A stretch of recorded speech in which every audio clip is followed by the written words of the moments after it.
À travers le monde, la perle est l'image de la Polynésie française.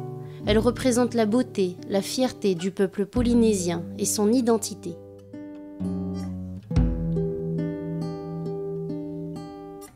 Indispensable dans l'économie de certaines îles, la perliculture a néanmoins généré pendant de nombreuses années des milliers de tonnes de déchets plastiques qui dégradent désormais le lagon polynésien où se trouvent abandonnés, brûlés sur les motus.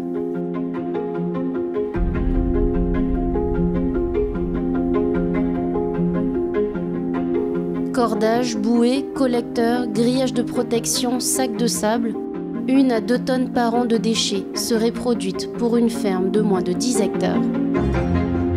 Des crises économiques ou environnementales accentuent la problématique suite à l'abandon des structures.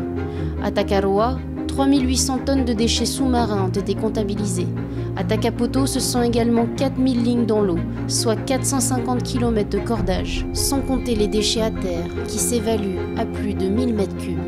L'évacuation de ce stock historique de déchets est évaluée à des milliards de francs pacifiques. Ces déchets produisent des microparticules de plastique en se dégradant. La présence de ces particules dans les lagons perlicoles engendre des effets non négligeables sur les huîtres perlières et sur la vie marine. Dans 100% des échantillons, on a retrouvé des microplastiques. La colonne d'eau est vraiment un compartiment très contaminé dans les lagons perlicoles puisqu'on atteint des concentrations qui peuvent aller jusqu'à 120 microplastiques par mètre cube. Et c'est d'autant plus pertinent d'avoir travaillé sur la colonne d'eau puisqu'en plus les huîtres perlières sont élevées dans ce compartiment biologique, donc entre 4 et 6 mètres de profondeur. Et il s'avère que dans les huîtres perlières en élevage, on a retrouvé jusqu'à 125 microplastiques par gramme de chair sèche, ce qui est les concentrations les plus élevées qu'on a pu enregistrer dans des bivalves marins à l'échelle internationale. Mais face à ce constat, il est encore temps d'agir. On a commencé à sortir au mois de février-mars ces stations 2020, justement pour commencer à nettoyer le lagon de tous les déchets qui sont restés dedans. C'est quand même une grande partie de ce que j'ai pu retirer. Et bon, là, il y a une quarantaine de lignes et puis on a mis à peu près 3 semaines à 3 gars. Alors, il y avait 2 tireurs et moi je plongeais pour mettre les stations en surface pour qu'on puisse les retirer. Ça serait bien que tout le monde s'y mette et puis si Takaroa, on pouvait montrer l'exemple justement de retirer ce qu'il y a dans l'eau, ben, ça serait bien. Et puis il faut nous aider aussi. Je ne demande pas de l'aide financière, hein. Je demande de la main-d'œuvre pour venir. Et voilà. Et puis le territoire, s'ils ont une optique environnementale, ben, ça serait bien qu'on mette tout en œuvre pour aider. Parce qu'on parle beaucoup de Takaroa comme des pelliculteurs pollueurs. Bon, moi, c'est fatigant d'entendre à chaque fois parce qu'ici, il n'y a pas que des lacs des pelliculteurs de Takaroa qui sont dans l'eau. C'est une affaire de tous. Hein. Ce n'est pas seulement les pelliculteurs ou les habitants de Takaroa qui sont à l'origine de ce qui se passe, c'est tout le monde. Et nous, on veut montrer l'exemple. Là, moi, j'ai fait par mes propres moyens. Voilà, on aurait pu faire beaucoup plus, mais on s'est arrêté, faute de moyens.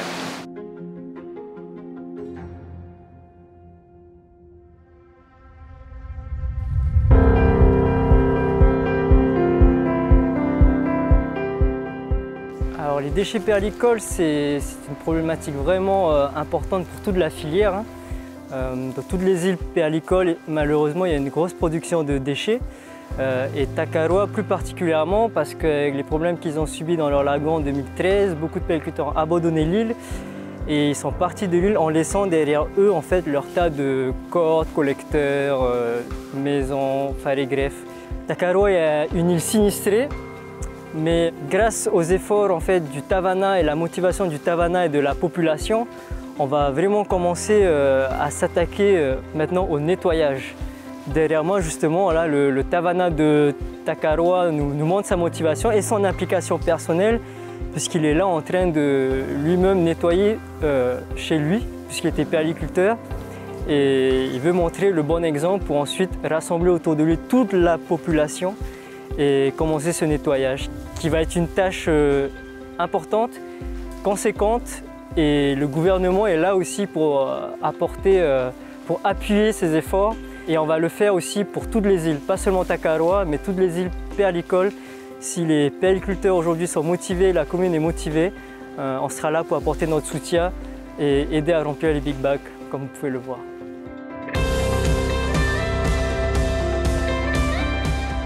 Aujourd'hui, nous pouvons agir collectivement. Là, on est chez moi, je suis en train de montrer l'exemple de faire les premières actions qui est le nettoyage. Alors, le message que j'aimerais faire passer à d'autres mains, c'est plutôt de ne plus réfléchir, de ne plus avoir ce plan d'attendre. C'est de réagir dès maintenant. C'est par les actions que nous allons montrer au pays, à la DRM, qui va les motiver de nous aider dans notre situation. Parce que ce n'est pas le pays, la DRM qui nous a mis dans cette situation, c'est nous en premier. Il faut qu'on réagisse aujourd'hui pour nos enfants de demain.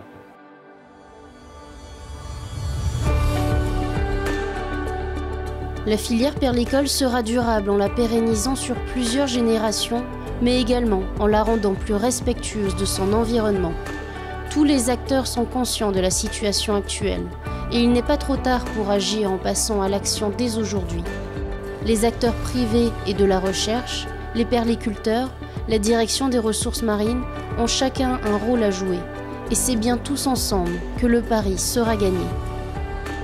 Ensemble, respectons notre lagon pour l'avenir de nos enfants. Afatura mei ito tatou teiroto.